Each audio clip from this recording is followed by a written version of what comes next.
चर्चा की गई। बंध तत्व की भूल के बारे में चर्चा की है। अब संवर तत्व के बारे में किस तरह की भूल रहती है, मिथ्या दृष्टि की, उस बहिरात्मा की, उस संसारी की, उस भोले प्राणी की भूल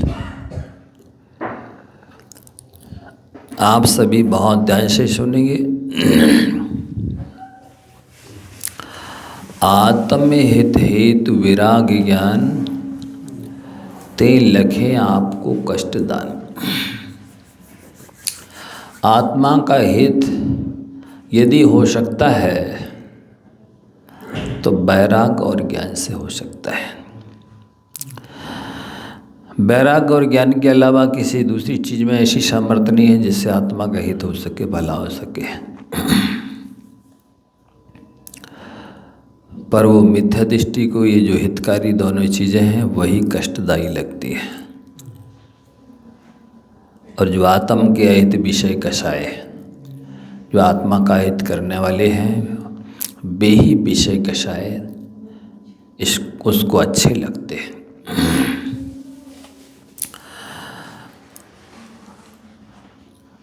वस्तुतः न वैराग्यात् परम भाग्यम, वैरागी से बड़ा कोई बड़भागी नहीं होता है। जिसके पास जितना ज़्यादा वैराग्य है वो उतना ज़्यादा पूज्य है, बड़भागी है। रत्तो बंदधिकम्बम वंचति जीवो विराग संपन्नो ऐसो जीर्णोपदेशो तम्मा कम्बेशु मारच। आचार्य कुंद देव ने समयसार में ये बहुत महत्वपूर्ण गाथा लिखी है, सार बताया है, समयसार का सार कि रागी जीव कर्मों से बंधता है और बैरागी जीव कर्मों से छूटता है।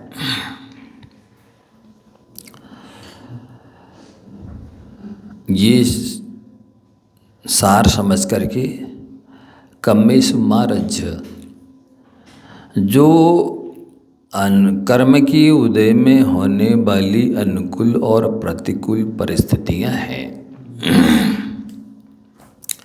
उनमें हर्ष विषाद मत करो, राग द्वेष मत करो।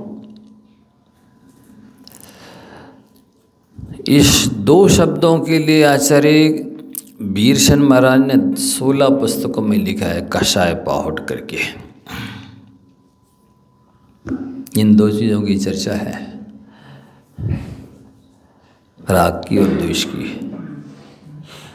यत्र रागः पदम दत्ते द्वेषस्तत्र अनुवर्तते। जहाँ पर राग पैर रखता है द्वेष तो उसके पीछे आ ही जाता है।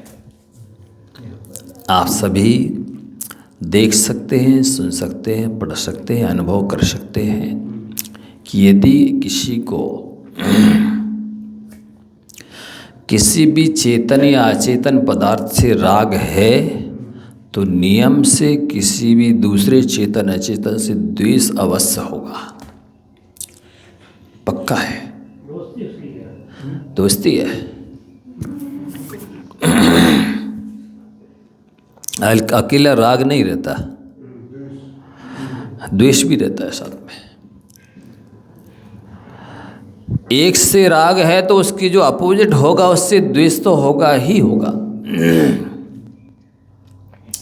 आप ही बताइए, आपने कपड़े क्यों पहन रखे हैं? क्योंकि आपको ठंड से द्वेष है। क्यों पहन रखे हैं कपड़े? क्यों ओढ़े रखे? बताओ, कान क्यों बांध रखे हैं? ठंड से द्वेष है, इसलिए कपड़े से राग हुआ। भोजन क्यों किया? क्योंकि उस क्षुधा कुकरी से द्वेष है, असाता बेदनी से द्वेष है, उसको भगाने के लिए भोजन किया है।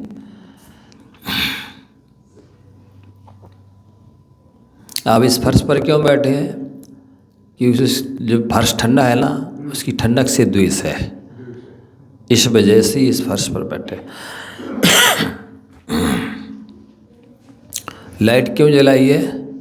क्योंकि अंधेरे से द्वेष है।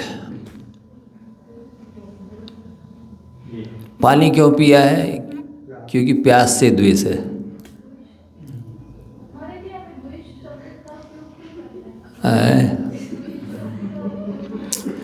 कौन बोल रहा है समझ में नहीं आ रहा।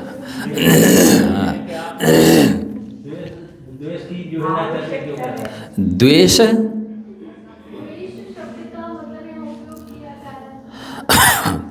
द्वेष का मतलब प्रतिकूल है, अपोजिट है, हमको वांछित नहीं है, अपेक्षित नहीं है, हमें आवश्यकता नहीं, वो हमारे लिए प्रतिकूल है, वो हमारे लिए हानिकारक है, वो हमें कष्ट पहुंचाने वाला है। नियम है ऐसे, अपोजिट दो चीज़ें रहती हैं। ये घर क्यों बनवाया है? क्योंकि खुलेपन से हमें द्वेष है, हम खुले में नहीं रह सकते, हम ठंडी गर्मी पानी नहीं सह सकते। उससे बचने के लिए मकान है। हम लज्जा को नहीं सहन कर पा रहे हैं, उससे द्वेष है, हमें इसलिए कपड़ा पहन लिए हैं, ठंडी से द्वेष से हमने कपड़े ओढ़ लिए हैं। ये नियम है कि जिससे आपका स्वार्थ सिद्ध होगा उससे राग हुए बिना नहीं रहेगा, और जो स्वार्थ में बाधक होगा उससे द्वेष हुए बिना नहीं रहेगा। नियम है ये। आपको शरीर से राग है तो शरीर का जो जो विद्वेषी है, बाधक है, कष्ट पहुंचाने वाला है, आपको उससे द्वेष हुए बिना रहेगा नहीं। अब देखना, थोड़ा सा मार करना, समीक्षा करना, समालोचना करना कि हमें किससे राग होता है तो किससे द्वेष हो जाता है। जो फेवरेट चीज़ है, जो जिसे हम पसंद करते हैं, लाइक करते हैं, उसका अपोजिट जो जो होगा उन सबसे द्वेष होगा। सो जिससे राग हो रहा है उस राग की वजह से भी बंद हो रहा है, और जिससे द्वेष हो रहा है उस द्वेष की वजह से भी बंद हो रहा है। इसलिए वैराग्य की पूजा की जाती है। वैराग्य अपेक्षित होता है, वैराग्य प्रशंसनीय होता है। नहीं, कभी गौर नहीं किया, सोचा कभी कि हम कि 24 घंटे में कितने पदार्थों से राग करते हैं और कितने पदार्थों से द्वेष करते हैं। क्या इस संसार के सारे पदार्थों को हमने दो भागों में विभाजित नहीं कर दिया है? एक को अच्छे के रूप में और एक को बुरे के रूप में।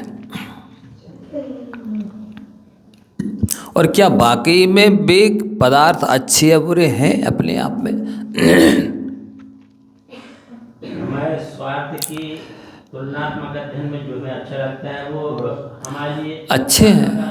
हाँ, और जो हमारे स्वभाव के विरोध में जा रहा है वो ये स्वभाव नहीं है महाराज जी, ये विभाव स्वभाव है, ये त्रैकालिक स्वभाव नहीं है। सिद्ध परमेष्टि कहाँ राग द्वेष करते हैं, अरिहंत परमेष्टि कहाँ राग द्वेष करते हैं? अन्यथा जो समोषण है वो अमूल्य है, और उससे उनकी मतलब पूजा हो रही है तो उनको समोषण से राग हो जाना चाहिए। 100 इंद्र पूजा कर रहे हैं, उनको इंद्रों से पूजकों से राग हो जाना चाहिए। अष्टप्रातिहारी की विभूति है, वो उनका ठाट बाट है, उससे राग हो जाना चाहिए। जी अंदर में बैठा जो अपने स्वयं का मोह है, उसके जो भेद है राग और द्वेष, भी ये विभाजन रेखा खींचते हैं कि ये अच्छा और ये बुरा है। अपने आप में कोई पदार्थ ना अच्छा है ना ही बुरा है। ये आप बहुत अच्छे से गंभीरता से विचार करेंगे तो समझ में आ जाएगा ये। और जब तक ये आप विभाजन नहीं करेंगे, समालोचना नहीं करेंगे, समीक्षा नहीं करेंगे, तब तक आप राग द्वेष से बच नहीं सकते हैं। जिस नीम को आप नहीं खाना चाहते हैं, क्यों नहीं खाना चाहते हैं? और कड़वी लगती है, उससे द्वेष है। अब कोई वैद्य डॉक्टर बोल दे कि नीम खा लो तो आपके सारे रोग शोक ठीक हो जाएंगे, आप जवान हो जाओगे, आपको उसी से राग हो जाएगा, क्योंकि अब स्वार्थ सिद्ध होने लगा। अभी तो दृष्टि थी कि ये कड़वी है, तो उसकी अवगुण पर दृष्टि होने की वजह से द्वेष हो रहा था, अब गुण पर दृष्टि हो गई तो राग हो गया। ऐसे ही चेतन अचेतन जितने भी पदार्थ हैं, यदि उनके गुणों पर दृष्टि आप देंगे तो उनसे राग हो जाएगा, और अवगुणों पर दृष्टि देंगे तो द्वेष हो जाएगा। ये आपको विश्लेषण तो करना होगा, और आप पाएंगे कि वस्तुतः कोई पदार्थ अच्छा बुरा नहीं है। हमारे अंदर जो अच्छी बुरी मान्यता है वो बुरी है। आत्म हित हेतु विराग ज्ञान कहा गया है। ये विभाजन रेखा खींचना, ये अच्छा है ये बुरा है, ये विभाव है, यही कर्मन का कारण है, यही संसार की वृद्धि का कारण है। इससे अपन को बचाना है, अपने वैराग्य को बढ़ाना है। मुनि सकलवर्ती बड़भागी भव भोगंते बैरागी। वे बड़भागी क्यों हैं? क्योंकि भवभोगों से बैरागी हैं। जो भवभोगों से बैरागी होते वे बड़भागी होते हैं। और वैराग यदि आप कहाँ से लाए महाराज? बैराग बैरागो पावन माई चिंते अनुप्रेक्षा भाई। हे भाई, बैराग को उत्पन्न करने के लिए अनुप्रेक्षा माता के समान है। माता पुत्र को जन्म देती है, 12 भावना अनुप्रेक्षा रूपी माता बैराग रूपी पुत्र को जन्म देती है। आचार्य महाराज बोलते थे हम लोग को बार बार, 1200 भावना मत भाव, 12 भावना भाव। जो भी एक भवातारी बनते हैं, इंद्र हैं, लौकांतिक देव हैं, सर्वार सिद्धि के देव हैं, अहम इंद्र हैं, वे सभी इन 12 भावनाओं के बल पर एक भवातारी बनते हैं। 12 भावना भाव, वैराग्य भावना भाव। वैराग्य से वैराग्य है लोगों को। क्या हंस रहे सभी? वैराग्य से वैराग्य है। वैरागी, ये बैरागी है। वै माने निश्चय से रागी है, ये बैरागी है। वै निश्चय से रागी हैं, वे बैरागी हैं। वे बैरागी हैं, क्वेश्चन मार्क है, वे बैरागी हैं। वो त्यागी हैं। वे त्यागी हैं कि आगी हैं? हाँ, वो लोग क्या है? त्यागी हैं कि आगी है? यदि कर्मों को जलाते तो आगी हैं, ठीक है, अच्छा है, ऐसी आगी तो ठीक है, लेकिन आग की तरह जलाते हैं।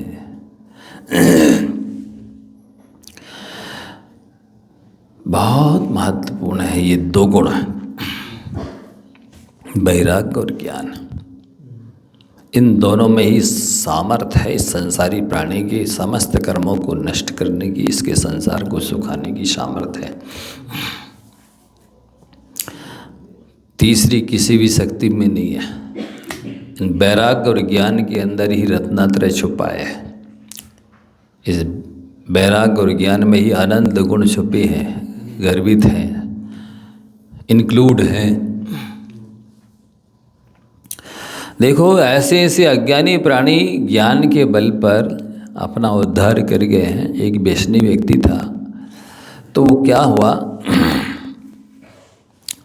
व्यसन करता था, सारे अवगुण थे उसके अंदर। एक बार किसी संत की सभा में पहुंच गया और संत महात्मा ने उपदेश दिया। वो जो पंक्तियां हैं ना छठाला की, बड़ी मार्मिक। धन समाज गज बाज राज तो काजे न आवे, ज्ञान आप को रूप भयो धीर अचल रहावे, तास ज्ञान को कारण सपर विवेकी बखानो, कोटि उपाय बनाए भव्यता को उरियानो। इन पंक्तियों पर व्याख्यान किया गया। धन समाज गज यानी हाथी, धन समाज गज बाज, बाज बने घोड़ा, बाज राज तो काज ना आवे, इस आत्मा के काम में नहीं आती ये सारी चीजें। क्या काम में आता है? ज्ञान आपका रूप भयो, ज्ञान आत्मा का स्वभाव है, स्थिर है, अचल रहा वे, शाश्वत है। तो तास ज्ञान को कारण सपर विवेक बखानो, वो ज्ञान का कारण क्या है? निज को निज पर को पर जान, फिर दुखा ने लेस निदान। अपने को अपना समझ लिया, पर को पर समझ लिया, फिर इस आत्मा को दुखी करने वाला कोई नहीं है।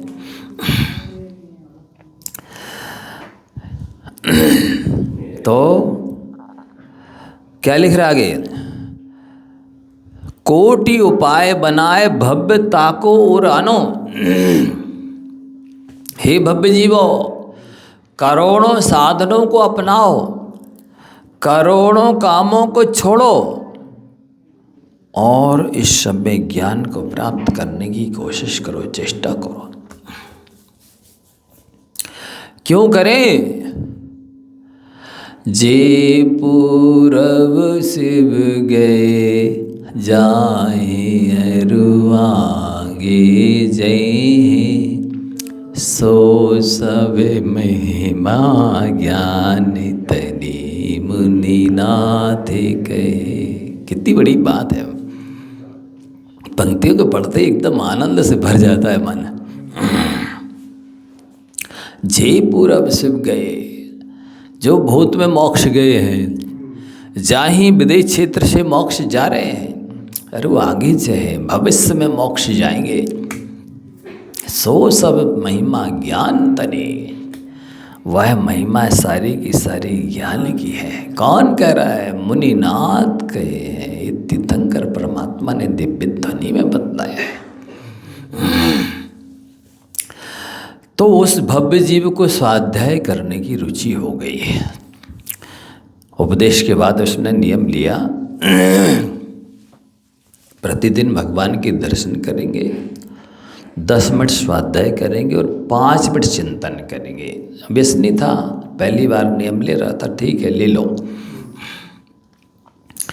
नियम ले लिया उसने। अब वो व्यसनी जुआड़ी था, कभी 10 बजे 12 बजे 2 बजे कभी मंदिर जाता, दर्शन करता, 10 मिनट स्वाध्याय करता, करते करते वर्षा हो गए उसको। अब हुआ ऐसा, एक दिन वो काफ़ी लेट गया कि दरवाजे बंद हो गए मंदिर के। झरोखे में से भगवान के दर्शन तो कर ले, लेकिन अब स्वाध्याय कैसे करें? मंदिर जी के बाहर चौका पड़ा था, और उसने जिम में हाथ डाला तो ताश की पत्ती थी।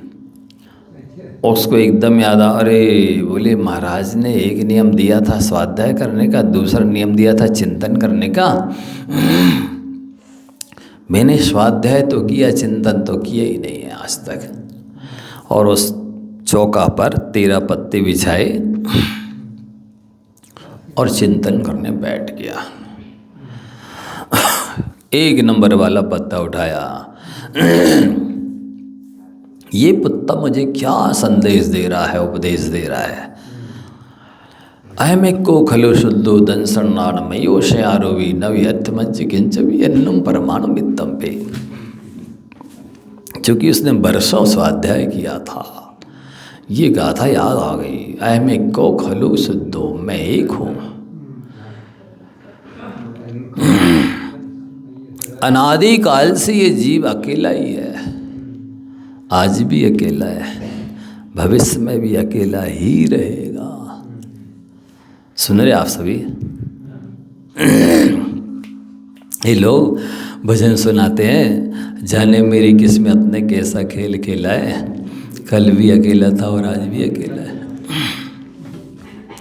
मतलब अकेले रहने के ये लोग अपना अभिशाप समझते हैं। और ज्ञानी जिन कह रहे हैं आओ भाग्य है कि हम अकेले हैं, मैं एकाकी एकत्वलीय सभी आते। तंदन को साथी समझाता पर ये भी छोड़ चले जाए। वस्तुतः ये सौभाग्य की दुर्भाग्य अकेले होना, बताइए। 100 सगे और 100 दुख, हाथ जोड़ो पिंड छोड़ो। 100 सगे और 100 दुख। आप ही बताइए, एक शरीर की कितनी सी चिंता, एक पेट की कितनी सी चिंता, और अब शादी हो गई, अब 2 हो गए, 2 से 4 हो गए, 4 से 8 हो गए। अब परिवार भी एक था, अब एक परिवार इसका, एक परिवार उसका। कितनी सारी फॉर्मेलिटीज, औपचारिकताएं, रिश्तेदारियां, क्या क्या बढ़ गया, कितने टेंशन, कितनी चिंताएं, कितने क्या क्या हो गया। सारी गृहस्थी बस गई, सारा संसार बस गया। वस्तुतः जीव अकेला है तो बहुत निश्चिंत है, निश्चल्य है, निराकुल है। लड़ाई 2 में होती है, अकेले की लड़ाई होती वही। वो लोग अकेला लड़ता है, जब 2 होंगे ना, एक व्यक्ति के क्रोध से कभी न झगड़ा होए, आपस में जब 2 भिड़े निश्चित झगड़ा होए। 2 लोगों के टकराने से ही झगड़ा होता है। जितनी चिंता है, जितनी समस्याएं हैं, जितनी आकुलताएं हैं, जितने कहना चाहिए आराम परिग्रह विषय कषा है, वो 2 की वजह से है। एक की वजह से नहीं होता है। वो तो कहीं भी रह जाए, धर्मशाला में रह जाए, संत भवन में रह जाए, किसी भी साधु संत के चले जाए, कहीं भी रुक जाए, अकेले के लिए कोई घर बनाने की जरूरत नहीं रहती। अकेले के लिए कोई गृहस्थी जोड़ने की आवश्यकता नहीं रहती है। ना किचन बनाना पड़ता है और ना कुछ भी सामग्री जोड़नी पड़ती है। 2 होते ही सारी गृहस्थी, सारा संसार, सब सर्विस बिजनेस सब बस जाते। जितना जो कुछ करना पड़ता है 2 की वजह से। तो वो विचार करने लगा, मैं एक हूँ, अहमेको खलु शुद्धो, और निश्चय नैसे शुद्ध हूँ सिद्धों के समान। दंसन नान मयू सयार हुई, मैं तो मात्र जानने देखने स्वभाव वाला हूँ। नवी अत्य मज्ज किंचवी, मेरा इस संसार में परमाणु मात्र भी नहीं है। अन्नम परमाणु मित्तम पे, जब मेरा कुछ है ही नहीं, मैं कुछ लाया भी नहीं था और साथ में ले भी नहीं जाऊंगा, फिर मैं ये व्यसन सेवन कर रहा हूँ, इतने पाप कर रहा हूँ, किसके लिए? रख दिया 1 नंबर वाले पत्ते को। अब 2 नंबर वाले पत्ते को उठाया, क्या बोलते? दुप्पी। देखो सबको पता है क्या कह रही है ये दुप्पी। राग द्वेष द्वयी दीर्घा नेत्राकर्षण कर्मणा अज्ञाना सुचरम जीवा संसाराब्ध ब्रह्मत्यशो। जैसे एक ग्वालिन होती है, मटकी रहती है एक, उसमें वो छाछ नवनीत रहता है, मक्खन, और एक मथानी रहती है। मथानी की एक रस्सी के 2 छोर होते हैं, कड़नियाँ। उसको ग्वालिन एक को खींचती, एक को छोड़ती है, फिर इसको खींचती, इसको छोड़ती है। इस प्रोसेस में, इस प्रक्रिया में मथानी का क्या होता है, तेजी से घूमती है। उसने आचार्य पूज्यपाद देव ने गाथा में बताया कि जैसी मटकी है वैसी ये संसार रूपी समुद्र है। उसमें जामन लला है और वो पानी है। ये संसार दो क्या है, वो ये संसार समुद्र में दुख रूपी जल है। संसार रूपी समुद्र में क्या है, दुख रूपी जल है। और वो मथानी के स्थानापन्न ये जीव है। और उस कड़निया की मोहिनी कर में एक हो गया रस्सी और उसके दो छोर हो गए राग और द्वेष। तो जैसे उस दो रस्सी के छोरों के माध्यम से मथानी घूमती है, भटकती है, इसी तरह ये संसारी प्राणी राग और द्वेष रूपी इन दो छोरों के माध्यम से 4 गति 84 लाख योनि में भटकता है और दुख उठाता है। ओहो, मैं तो राग द्वेष में ही लगा हूँ। आप लोगों से कहा गया है, मैंने कहा है कि आप थोड़ा सा चिंतन करना, मनन करना। हम दिन भर में कितने पदार्थों से राग करते और कितने पदार्थों से द्वेष करना। क्या इसके अलावा तीसरी भी भूमिका में हम कभी उतरते हैं, पहुँचते हैं? क्या इसके अलावा भी हम किसी तटस्थ, किसी मध्यस्थ अवस्था में रहते हैं कुछ क्षणों के लिए, कुछ पलों के लिए? देखना जरा। तो ये राग द्वेष ही संसार की वृद्धि के कारण हैं। इनसे बचो। माँ मुझे मार जय माँ दुस्सय ठन ठ्यातेसु थिर मिच्छय जय चित्तम मिचिट्ठ जाना प्रसिद्धि है। ज़्यादा कुछ नहीं करना है। मोह मत करो, राग नहीं करो, द्वेष नहीं करो। माँ मुझे मोह मत करो, माँ रज्जय राग मत करो, माँ दुस्सय द्वेष नहीं करो। किससे? इष्ट पदार्थों में राग नहीं करो, अनिष्ट पदार्थों में द्वेष नहीं करो। थिर मिच्छय जय चित्तम, और जैसे आपका मन स्थिर होगा विचित्र ध्यान की सिद्धि होगी आपको। ये कहा जा रहा है।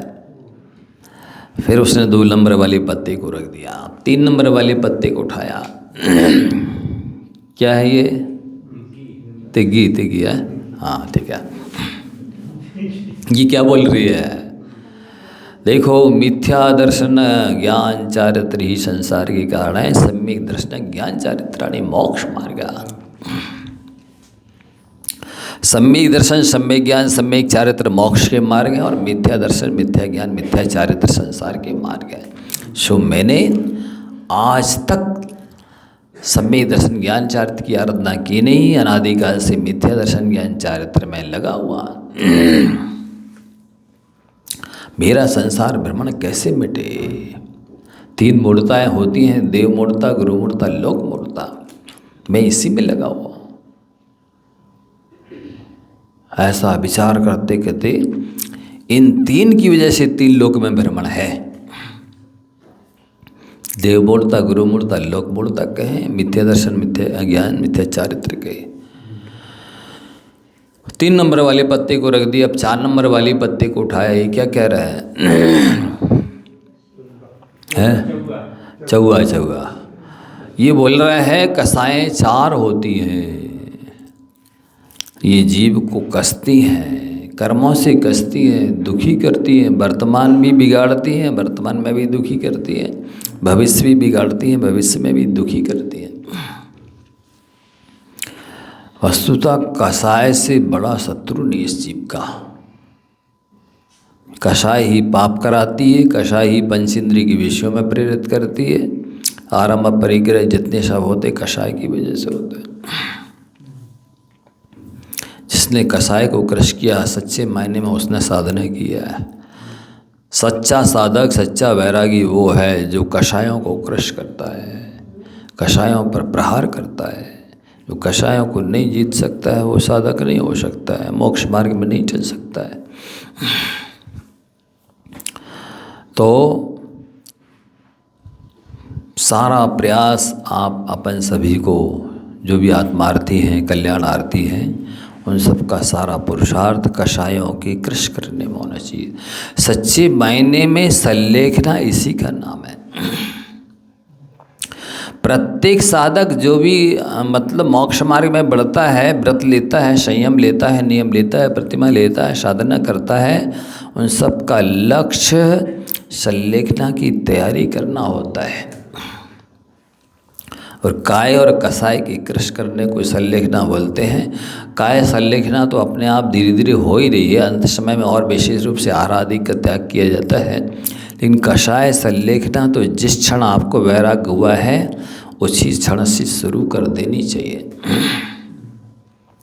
जिस क्षण आपने कोई नियम संयम प्रतिमा दीक्षा ली है उसी क्षण से आपकी कषाय संलेखना चालू हो जानी चाहिए। क्रोध नहीं होने देंगे, अहंकार के लिए कोई काम नहीं करेंगे, अहंकार नहीं होने देंगे, मायाचारी नहीं करेंगे, लोभ नहीं करेंगे, हास्य आदि सभी कषायों पर कंट्रोल होना चाहिए, अनुशासन होना चाहिए, विजय होनी चाहिए। कैसे करें? अरे हास्य कषाय को जीतना है तो अपने ऊपर हंसो। धिक्कार है मुझ पापी को, रागी दोषी कामी क्रोधी अज्ञानी को, अनादिकाल से लेकर आज तक मैं अपना हित नहीं कर सका, कल्याण नहीं कर सका। मुझे अपने ऊपर हंसना चाहिए, दुनिया मुझ पर हंसे तो कौन सी बड़ी बात है। जब स्वयं अपनी ऊपर हंसोगे तो ये हास्य कषाय पर विजय होगी। रति करना है तो देवशास्त्र रूप के प्रति रति करो, पंच परमेष्टि के प्रति रति करो तो रति वेदनी समाप्त हो जाएगी। अरति करना है तो पापों से अरति करो, अवगुणों से अरति करो, अप्रीति करो तो ये अरति वेदनी समाप्त होगी। भयभीत होना है तो नरक में जाने से भयभीत हो, पाप कर्म की बंध से भयभीत हो, खोटे काम करने से भयभीत हो, इससे भय वेदनी न समाप्त हुआ है। गिलानी करना है तो स्वयं के अंदर जो कमियां हैं उनसे गिलानी करो। जब तक को आपको अपनी कमियों के प्रति गिलानी नहीं होगी, नफरत नहीं होगी, तब तक भी कमियां निकलने वाली नहीं है। और स्त्री की वांछा करना है तो करो, आप सब लोग करो, हम भी कह रहे हैं करो, लेकिन ऐसी स्त्री की वांछा करो जिसको कभी वृद्धावस्था नहीं आती है, न कभी मरती है, न कोई वस्त्राभूषण मांगती, कभी रुष्ट नहीं होती, रिसाती नहीं है, नाराज नहीं होती है, बीमार नहीं होती, कुछ नहीं होती है। ऐसी मुक्ति रूपी स्त्री की कामना करो। और पुरुष हो तो पुरुषार्थ करो सही। 4 पुरुषार्थ शास्त्रों में बताए हैं, धर्म पुरुषार्थ, अर्थ पुरुषार्थ, काम पुरुषार्थ, मोक्ष पुरुषार्थ। इन पुरुषार्थों को करने वाला पुरुष होता है। पुरुष का अर्थ आत्मा भी होता है, पुरुष वेद भी होता है। और पौरुष है सच्चा तो वाकई में वही है जिससे मोक्ष मार्ग प्रशस्त हो। ये जीव मोक्ष मार्ग में आगे चले तो वो पुरुषार्थ है। बाकी तो सारी दुनिया लगी है काम में, इसको पुरुषार्थ नहीं बोलते, इसको गोरख धंधा बोलते हैं। पुरुषार्थ करो, पुरुष हो तो पुरुषार्थ करो सही। और नपुंसक भी मानो, अपने को नपुंसक मानो, लेकिन गलत काम करने के विषय में नपुंसक बन जाओ। सेठ सुदर्शन की तरह। क्यों? सेठ सुदर्शन को उस कपिला वेश्या ने बुला लिया अपने घर, बहाने से। उसका मित्र था कपिल।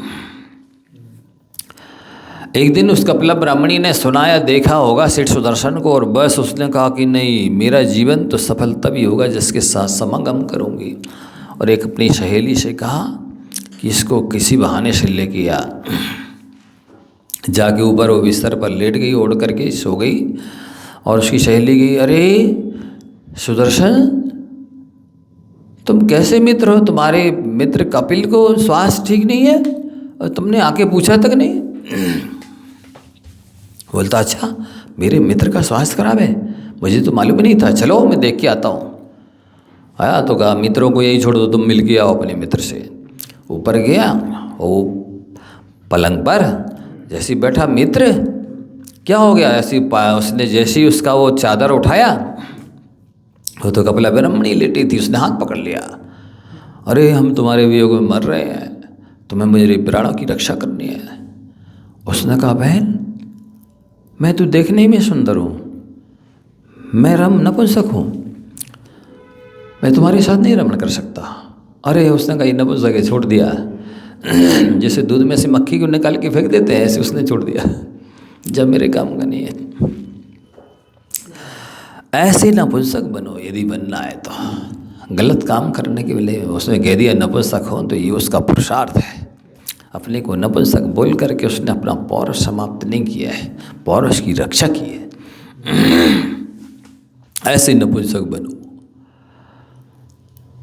तो ये 9 कषायों पर विजय प्राप्त होगी।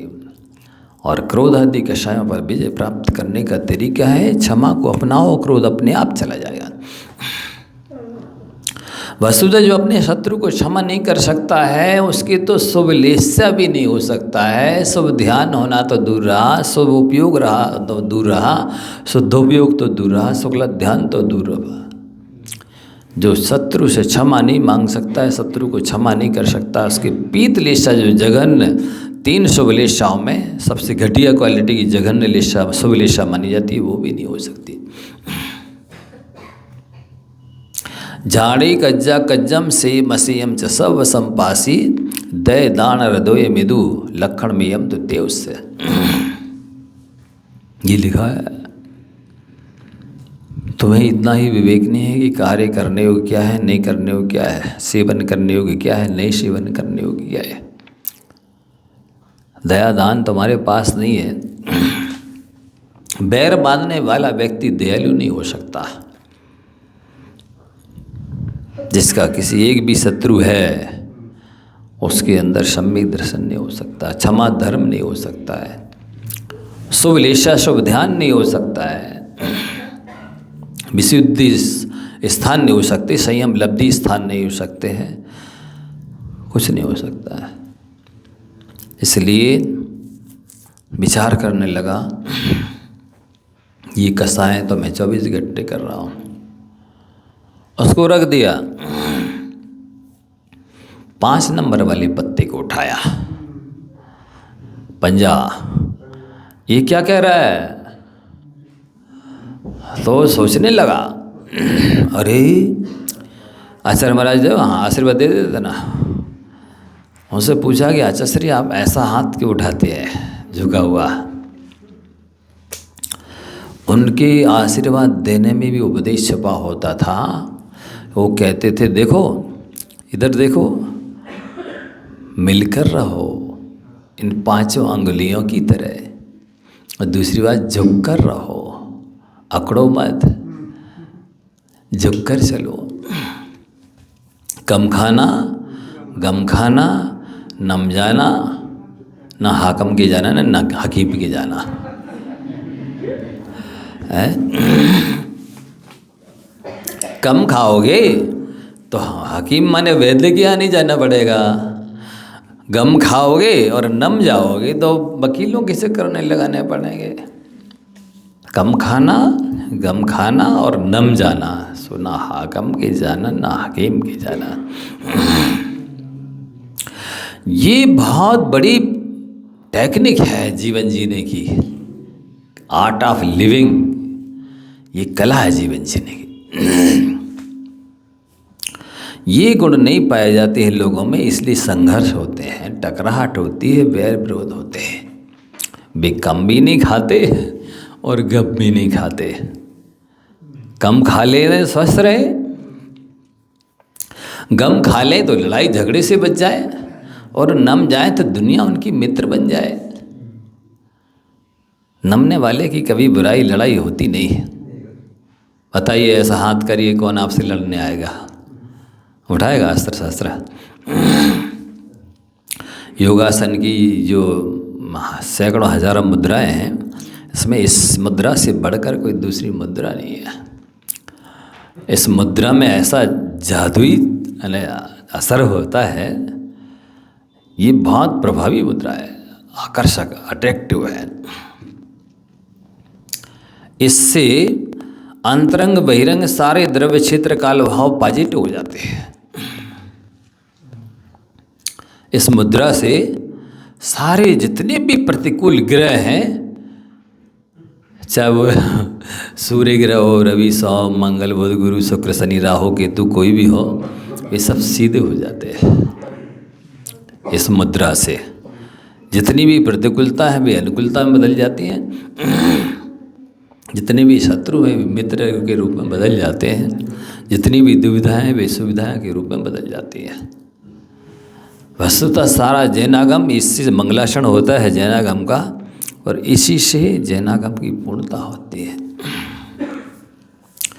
तो वो सोचने लगा, अरे आचार्य महाराज का उपदेश भी देखो, झुक मिल के रहो, झुक के रहो।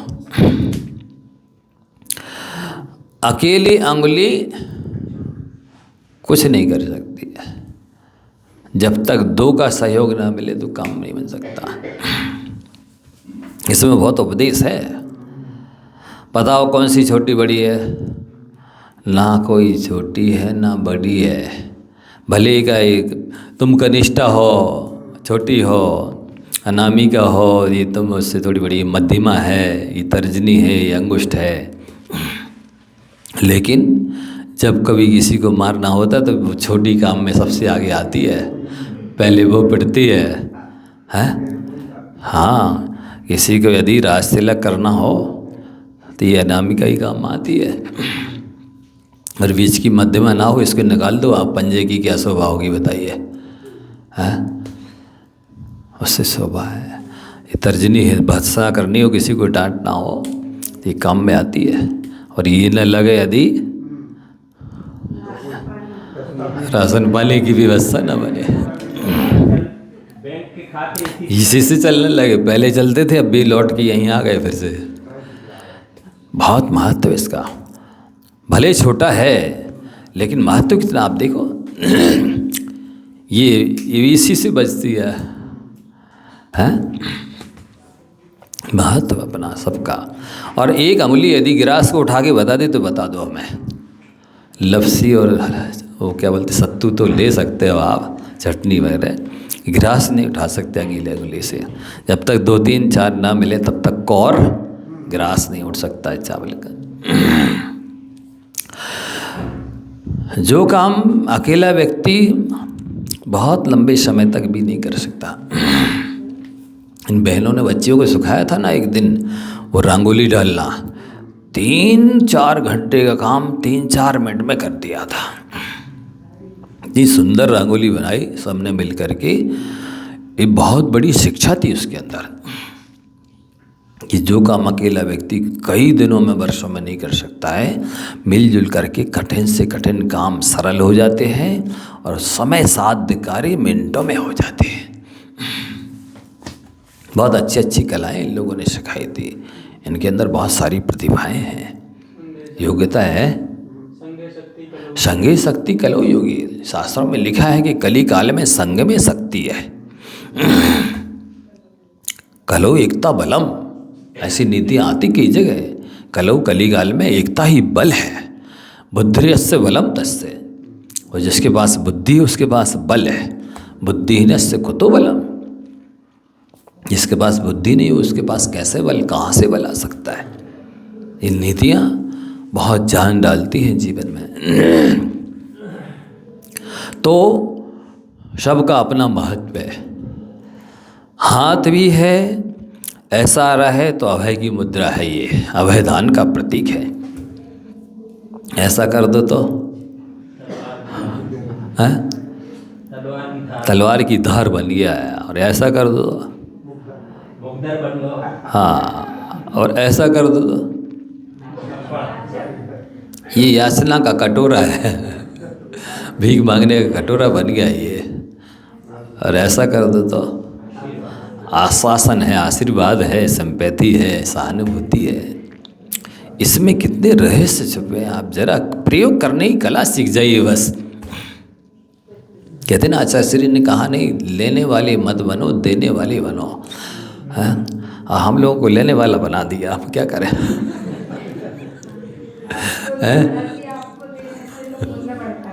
हाँ ठीक ठीक ठीक, ऐसा लेने वाला बनाया कि अनेकों का कल्याण हो जाए। तुम सा दानी क्या कोई हो, जग को दे दी जग की निधियाँ, दिन रात लुटाया करते हो सम सम की अभिनय सरमणिया।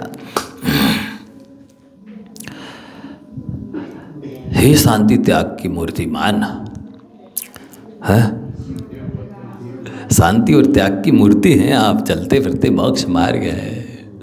धन्य।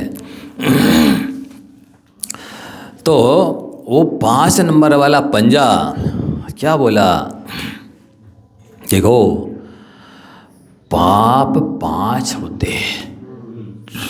आप लोगों को धर्म का संक्षिप्त सार सुना रहा हूं मैं संक्षेप में। श्रूयताम धर्म सर्वस्वम श्रुत्वा चाप्यवधार्यताम आत्मनः प्रतिकूलानि परेशान न समाचरेत्। श्रूयताम सुनो, क्या धर्म सर्वस्वम, धर्म का सार सुनो। सुनकर क्या करना है, श्रुत्वा च अवधार्यताम, सुनकर के इसको जीवन में आत्मसात करो। तो है क्या सार, आत्मना प्रतिकूलानि, जो आपको अपने लिए प्रतिकूल पड़ रहा है, जिसे आप स्वयं नहीं चाह रहे हो, परेशान न समाचरित, वो व्यवहार वो आचरण दूसरे के साथ भी मत करो। ये पंजा ये उपदेश दे रहा है कि यदि आपको कष्ट पसंद नहीं है, आपके लिए कोई सुई चुभाता है कैसी लगती, कष्ट होता है ना। आपको सुई के चुभाने का कष्ट हो रहा है, फिर आप किसी की गर्दन पर तलवार चलाओ, चाकू चलाओ, ये धर्म हो सकता है? कभी नहीं हो सकता है। इसलिए व्यवहार ऐसा करो जिससे आपके व्यवहार से किसी भी प्राणी को कष्ट ना हो, यही तो धर्म है। और यदि आप जो अपने लिए कष्ट नहीं चाह रहे हो पर दूसरे को कष्ट पहुंचा रहे हो, यही तो अधर्म है। और कौन सा अधर्म होता है और कौन सा धर्म होता है? आचार में, व्यवहार में मन से गलत मत सोचो, वचन से गलत मत बोलो, काय से गलत मत करो, आंखों से गलत मत देखो और कानों से गलत मत सुनो, मन से गलत मत सोचो, यही धर्म है। और कौन सा धर्म होता है? महाराज जी हम शास्त्र नहीं पढ़े। अरे ये तो जानते हो कि आपको क्या अच्छा लगता है, बस वही दूसरों के साथ करना है। ये तो जानते हो आपको क्या बुरा लगता है, बस वही दूसरे के साथ नहीं करना है। और कौन से शास्त्र नहीं पढ़े है? ये तो पढ़े हो ना, ये तो समझ में आता है ना। आपको कष्ट पसंद नहीं है, जे त्रिभुवन में जीवनंत सुख चाहे तो ते भयवंत। जितने जीव हैं अनंत अनंत, सुख चाहे दुख दे भयवंत। सारे प्राणियों का एक ही लक्ष्य है, सुख चाहिए है और दुख नहीं चाहिए। महाराज जी इतने सारे काम कर रहे लोग, कोई फैक्ट्री चला रहा है, कारखाने चला रहा है, इतनी दुकानें चला रहा, कोई सर्विस कर रहा, कोई पढ़ाई कर रहा, कोई कुछ कर रहा है, कोई कुछ कर रहा है। काहे के लिए कर रहे हैं? एक ही लक्ष्य है, सुख चाहे दुखते भयवंत। कुछ भी नहीं इसके अलावा। कुछ भी कर रहे हों, वो शमशान में नौकरी कर रहे हों और चाहे कत्ल खाने चला रहे हों, लक्ष्य तो सुख पाने का है। भले उन्हें प्रोसेस और प्रक्रिया नहीं मालूम कि हम सुखी होंगे कैसे और सुख कहाँ, सुख यहाँ है, ये उन्हें नहीं मालूम है। लक्ष्य तो सुखी होने का ही है। मांस खा रहा है, दारू पी रहा है तो सुखी होने के लिए, भले उसे पता नहीं है कि इससे हम सुखी नहीं होंगे, अनंत गुणी दुखी हो जाएंगे। जितने भी काम कर रहे हैं, मनुष्य की छोड़ो, पशु भी जो काम करता है तो वो भी सुख प्राप्त करने के लिए कर रहा है। पर इन सारे संसार के प्राणियों को ना सुख प्राप्त करने का उपाय मालूम है, ना सुख की परिभाषा मालूम है कि सुख कहते किसे। आप लोग को मालूम है सुख की परिभाषा? आत्मे को हित है सुखी सो सुख, आकुलिता बीन कहिए आकुलिता शिव माही न ताते, शिवमागिलाग्यो चाहिए। आत्मा का हित सुख पाने में है, सो सुख आकुलता बिन कहिए। हे बब्ब जीवो, सुख वहाँ है जहाँ आकुलता नहीं है। ये संसार का प्राणी इतनी आपाधापी, इतनी भाग दौड़, इतनी गला काट प्रतियोगिता में सम्मिलित हो रहा है सुखी होने के लिए, और वो कह रहे आकुलता बिन कहिए। सुख वहाँ है जहाँ आकुलता नहीं है। घटा के तो देखो अपनी आकुलताएं कहाँ से घटेंगी महाराज। आप अपनी इच्छा को घटा के देखो, आकुलता घट जाएगी। नियम है, नियम से। हाथ कंगन को क्या आरसी की आवश्यकता है? आप इच्छाएं घटा के देखिए, आकुलताएं घट जाएंगी। आकुलता घटेंगी, सुख प्रकट हो जाएगा। यही आपको स्वर्ग और मोक्ष जैसा आनंद आने लगेगा। तो उन्होंने कहा है, ये पंजा कह रहा है, आप वो व्यवहार करो कि किसी भी प्राणी को आपके माध्यम से कष्ट ना हो। इसमें सारे द्वादश अंग का सार समाया है। यदि करुणा है तो अनंत गुण आपके पास एक न एक दिन अवश्य आएंगे।